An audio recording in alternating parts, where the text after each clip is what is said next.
We got everything up. Welcome back, everybody. Well, hopefully this is the last, well, I know it is. We've got to get the drill cleaned out and plant this last little mess out where we fed the calves. It's July 6th or 7th. I know it's super late, but that's what's happening on Ranching Sodak.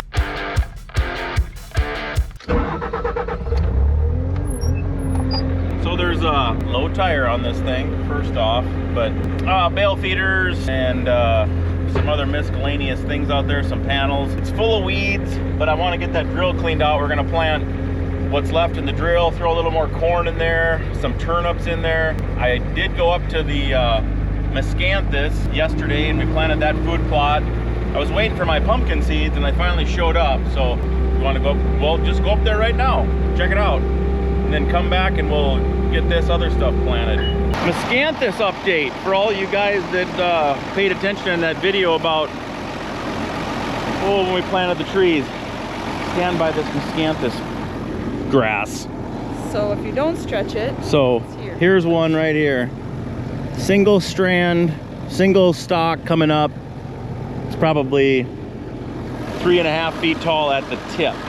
Now they got one next to it here that's only about 7, 8, 10 inches tall. But as we look down the row, you can start to see them poking up out of there's more thistles than anything. But what we're doing today, it's late, I'm really late. The seeds didn't show up and I didn't order them soon enough. But we got this little area for a food plot. It's 15 feet long, 650 feet long, 15 feet wide, roughly. Full of thistles now. The mix we planted, all the sorghum, the soybean, the cowpea, the sunflowers, I put some corn in there. I brushed all that to the side of the drill and I left the middle section. We got pumpkins, just a little bit of muskmelon, some peas, like snow peas or like a snap pea or whatever. So I kind of wanted the pumpkin more than anything. So that's what we're gonna do. We're gonna disc this a couple times and plant that stuff. And it's July 6th. So I know it's like super late. Chance of us getting pumpkins they're gonna be pretty small. The peas, I think we're able to get peas out of it, but it's all for the deer, so whatever. She's gonna walk along so I don't hit that row of miscanthus.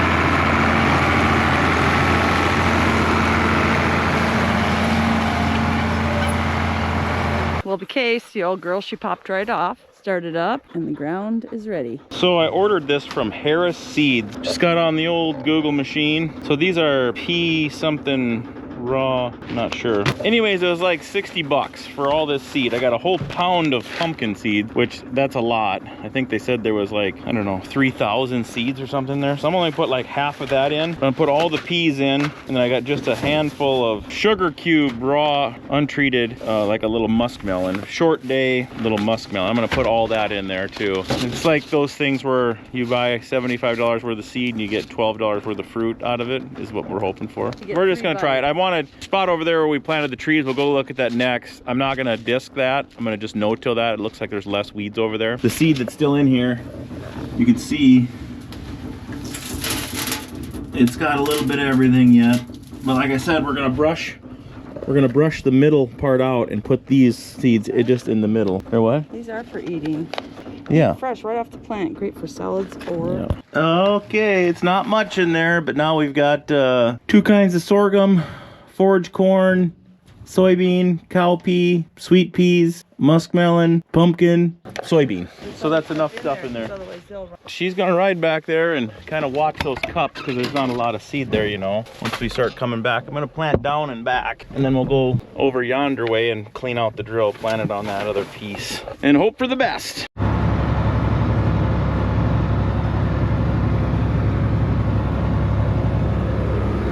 Plant down and back, try to pack some of the air out of this ground after disking it with that disc. I know that wasn't the best thing to do, but I wanted to get those thistles knocked down and planting twice with this thing, you know, as a kind of a press, that ain't gonna hurt nothing. It's only gonna make it better. But something should grow.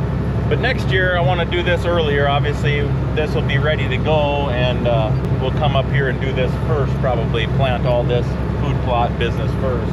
Here's where I lift it up at the end so you can see they're coming through my little pumpkin seeds here.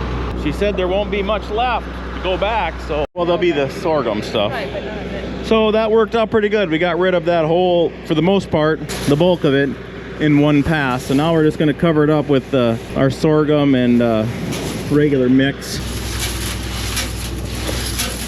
Spread it out. We'll go back. I think I'll turn the drill down a hair and go back, and then we'll go up on that other hill and clean the whole drill out. Tree update.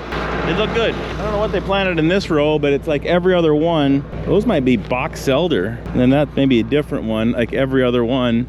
And these are like I think these are some type of a bush or whatever. They're pretty close together. Maybe buffalo berry. Maybe those are, I don't know. Both of them are bushy. Pretty close together, the first two rows, and then a tree in the middle, and then the spruce on the outside. But yeah, I didn't see very many blanks. Maybe only 4 or 5 blanks. Not gonna panic right now, but next spring we'll fill in with some easy growing, something that takes off.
Plant a little more.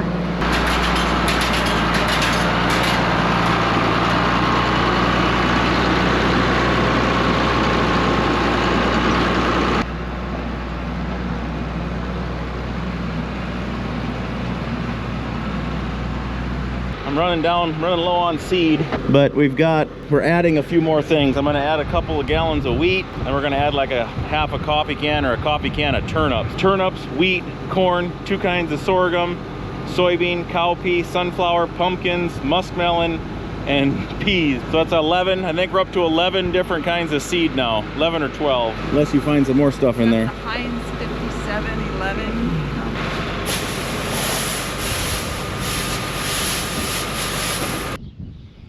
So that's a turnip seed, a little bigger than a piece of pepper. I dumped in, there you can see them all. And I threw another gallon of wheat, and I threw a gallon of oats in here. So mainly that's just for bulk and filler to get this thing to all run through. So I'm gonna go seed all this.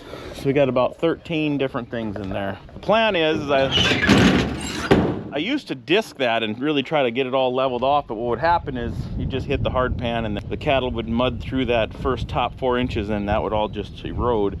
So this year I decided to just let all the weeds grow, all the grass. I'm just gonna go plant into it, and then we'll just kill it all with a good dose of Roundup. Like me and Curtis were talking, you got a little bit of a root base going there. You get some soil structure anyway, instead of trying to till all that stuff up. We'll see. And then hopefully the the pigeon grass flush is kind of over now, maybe. So if we let that, because some of that's only this tall, we get that all killed, maybe we won't get a flush of pigeon grass now. It might get a better chance of getting going. We got a 70% chance of rain, thunderstorms this afternoon. So it'd be awesome if we get it planted, get a little rain on it, seal it up, and then we'll spray it tomorrow or the next day.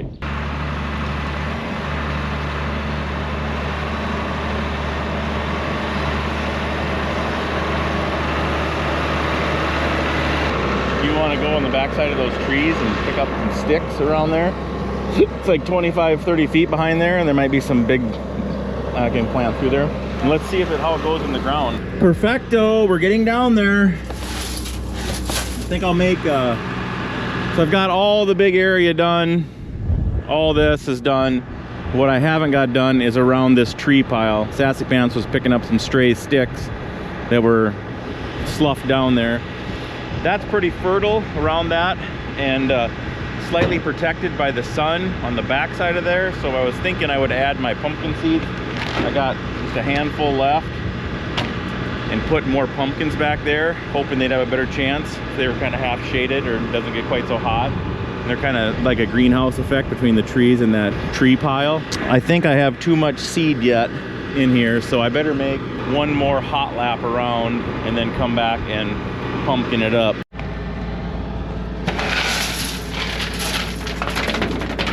I'm gonna still keep them in the middle of the drill, I think. Yep, now I just open her up a little bit, plant till we're done. Really only got to go around this tree deal a couple, 3-4 times, and then we'll be done. Kind of plants pretty nice. We had 3/4 inch of rain 2 nights ago, and ground is mellow, nice and mellow, so it's getting it, tucking it right into the moisture. If we could get a little shot of rain tonight and soften it back up and level it out and then spray it tomorrow, give her a good healthy dose of Roundup and try to kill all this grass, I don't know. Got a good a chance as any, and then it'll be pretty good litter on top of the ground when all that stuff dies. The ground is hard from having cattle out here, you know, it's a feedlot basically. So, well, we got that done. I got just a little bit left in the drill. I think I'm gonna go out in this field and try to get a little closer to a couple of those waterways and a couple of those little mud puddles, make a lap around there. And then up on that south field, silage corn and the mix got together. I think there's a strip there where the corn is not very good. The planter was running out. I think I'm just gonna go overseed a 15-foot maybe, or a couple of little swaths there.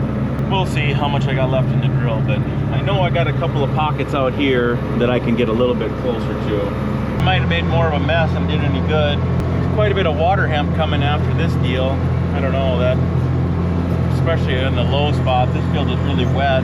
Roundup for sure doesn't do anything to water hemp. Hopefully it chokes it out, but it's gonna be some spots out there. Makes a lot of seed is the bad thing with that crap. So this is all like a involuntary test plot. They fertilized there, you can see right where they quit fertilizing. So this didn't have no fertilizer.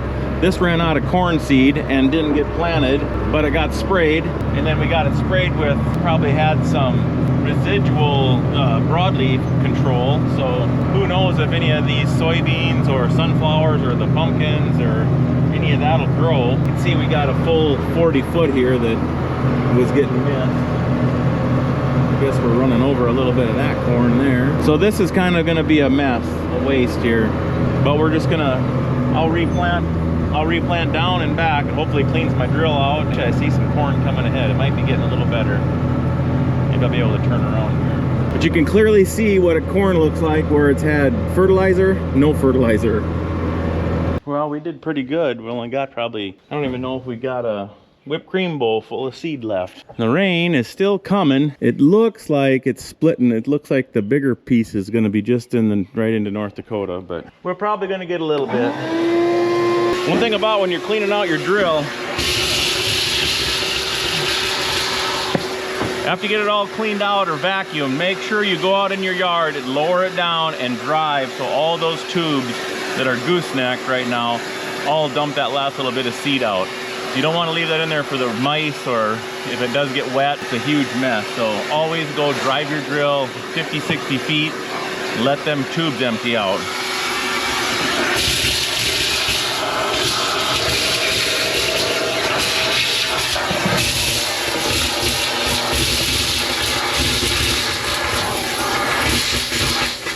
One gallon of mixture. And no, I can't just go dump it because I feel bad. There's some potential yet in here, so I'm gonna put it back in the seed shed.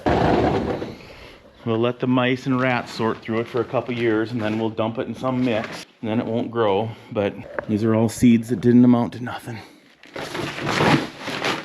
Even though it's gonna rain a little bit, I think I'm gonna go cut this. I think I'm gonna go cut this edge of this hay lot, because we need to haul some bales off of those fields we just baled. And I might as well cut it so we're not knocking it all down. And then it's mainly weeds and crap, you know, where the hay was last year, but we'll just make a couple of swaths there and clean it up. That way if we dump some bales, we're not knocking down a bunch of stuff. That's not good. What's going on? What was left on? That's never happened before. Something had to be left on. Sassy Pants to the rescue. She brought me the Nuku. While I was waiting, I did take the drill and drove it out in the yard and dumped it off. And then I backed her in and parked her in the back of the shed, which I was kind of ramming into some stuff. We could have used your help. It's just us. We couldn't figure it out. All right, so this will be the 4th jump on this thing if we can actually get it done. Because I jumped that other tractor 3 times. And now if we get this thing jumped, this will be the 4th jump from that, and haven't charged it yet. So now that I said that, it's probably not gonna work. Moment of truth. Oh gosh. It didn't sound good at all. Huh? Oh, my engine's blown. Another minute has passed or 2. I don't know. Probably shouldn't have said anything. So that's how it actually works. When it feels a draw, then it sends us some juice. But I don't think it's gonna happen today, boys. I think we're dead in the water. I think that's to get the jumpers out here. So we still got the NOCO hooked up, and I don't have another vehicle over there with the jumpers on it. So we're still gonna say that it's all the NOCO right now, and it still does nothing. This sucks, man. We don't know jack for nothing. Come on, man. Last try with the NOCO, but I read the instructions, and apparently I was hooking it up wrong. So you got to hook the positive to the valve stem, and then that to that hub oil check, and then don't worry about this or that jumping pickup over there. NOCO, go check them out. Actually, I think I just overdid it on the old NOCO too many times. Need to charge her up.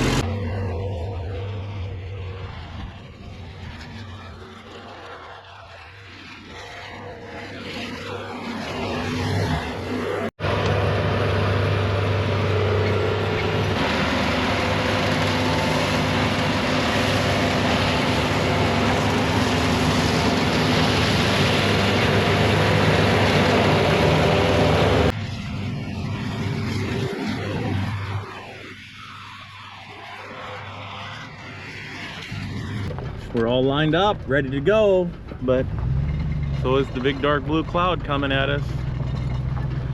Oh, we'll see what this rain does. It said it could be a ½ inch. I mean, I don't know. It must be really slow moving thunderstorm, but I'd like to haul some hay and then get that disc hooked up since we got the drill unhooked now. So I can get back after the rain, see what happens here, what we end up getting. Well, it didn't amount to much. I think the thunderstorms were pretty popping up here and there, so we ended up getting this like a 1/10, it looked like. But there is still a chance, but I think we're gonna miss it now.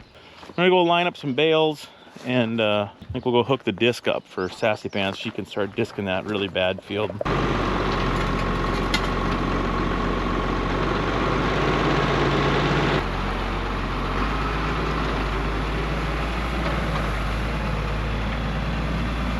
So this field over there, we really had a hard time cutting, and then that hay I don't usually bring home. I did bring some home last year, but I usually feed it over there, so we just line it up, leave it. This field here, we're gonna line up along the highway, but this one back here, we'll haul them home. So we'll see, we get this disc here, maybe we'll see if we get the semi fired up later and go get stuff moved out there so I can haul that back to the yard. But we'll probably end up, well, I don't know. We might get that. I'd like to disc it a couple times over there crossways and then disc it the way that we're gonna cut it next time. we'll see how it does. I'll just keep the bales out of her way. This was all the bale grazing stuff. I didn't cut it. I'm gonna let it go even a little longer. Keep letting everything go to seed. We'll get over here and I'll probably have her go on an angle and then we'll have her go straight back and forth. We'll disc it twice. This disc is nice because it's a 7-inch. A lot of discs are 9 to 10 inches apart, the blades, but this one's 7, so it actually does a nice job of cutting. And then it actually keeps it pretty small, chopped up, because the blades are so close together. So does a good job of leveling off this stuff. And you can't really over disc. If it's got brome grass in here, brome grass is rhizomes, it spreads with that. So if we cut a brome grass root in half, it's just gonna make it stool more once it comes back. So you really can't hurt anything. I mean, in the alfalfa, you can't hardly kill it by discing it. So you might want to raise up here now, girl. It's all muddy.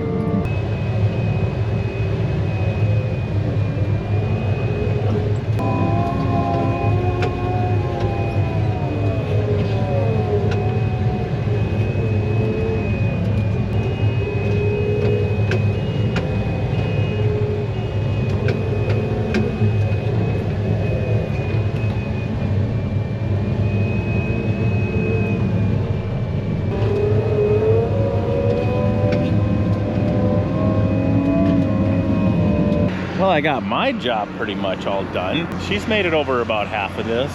Need a phone charger out of this tractor though. Hopefully she brought a little water jug too.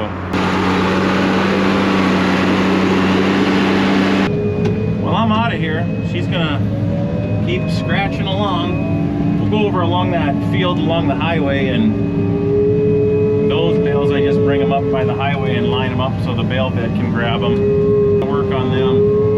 Like 6:30, so we only need to work for another hour or so. Call her a day. Basically, when she gets this done, then we'll shut her down. It's making a difference though. It's definitely smoothed it out a little bit. Something tussling around in the bale grazing area here. I think it is something big. You zoom in right there.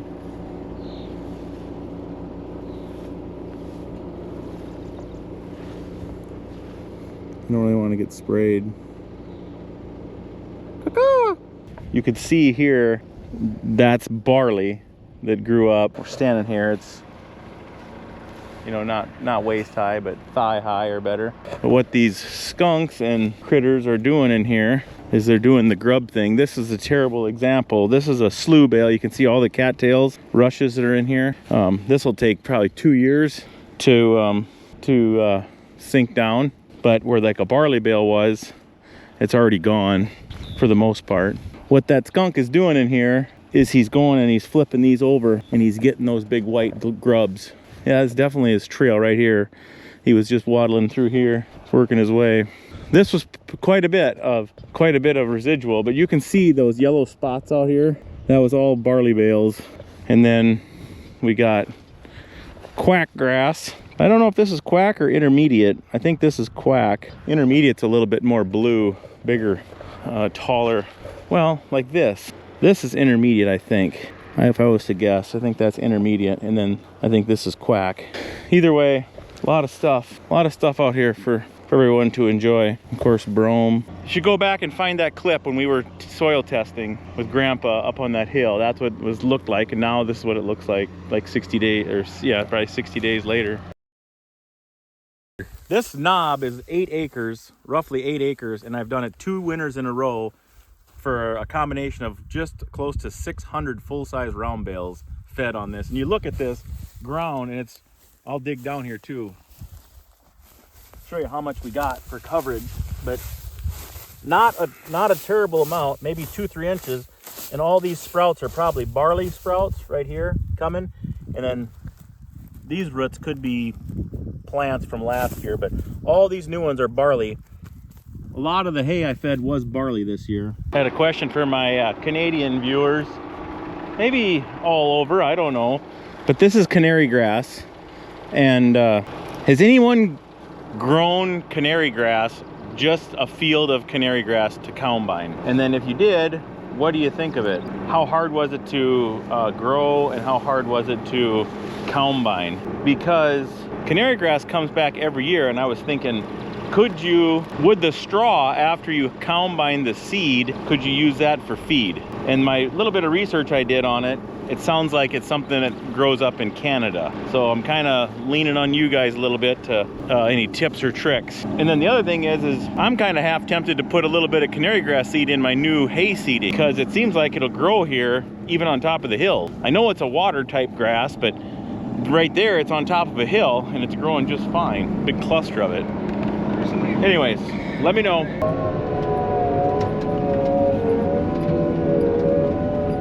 Well, no semi today. She wants to be done, she said. I don't know what time it is for sure. 8:30 maybe. But I don't know what I got here. 40, 50 bales lined up, maybe? Not one-handed though. There we go. So I just put them down, get them to touch, and then I back it off just a hair. I don't want the twines to touch. And this is the last row, or the last one. The road is right here behind us. So what I was doing is bringing two, and then I would just come around to this side, and I'd just grab them from this way and then gap them. Because this is going to be all gapped for the bale pickup for the winter time. And if the snow doesn't get too bad, it usually works pretty good. If the snow gets bad, sometimes can drift in between the bales. But anyway, now we're done touching them until we grab them with the pickup. So I'm gonna run back and grab the pickup. We'll go over and get her, because there's a little bit left. But actually, I think she's gotta get on the phone call tonight. She said she sits on a few boards yet, so she's gotta get on a phone call at 9. So get her home.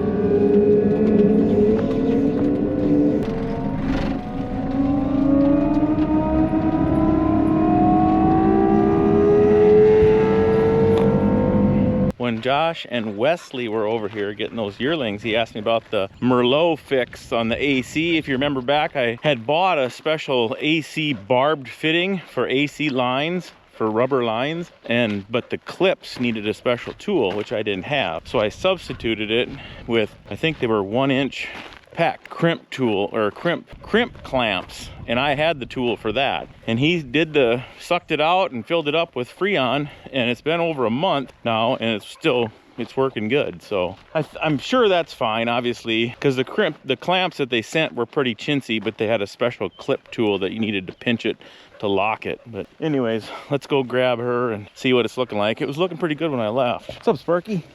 Huh?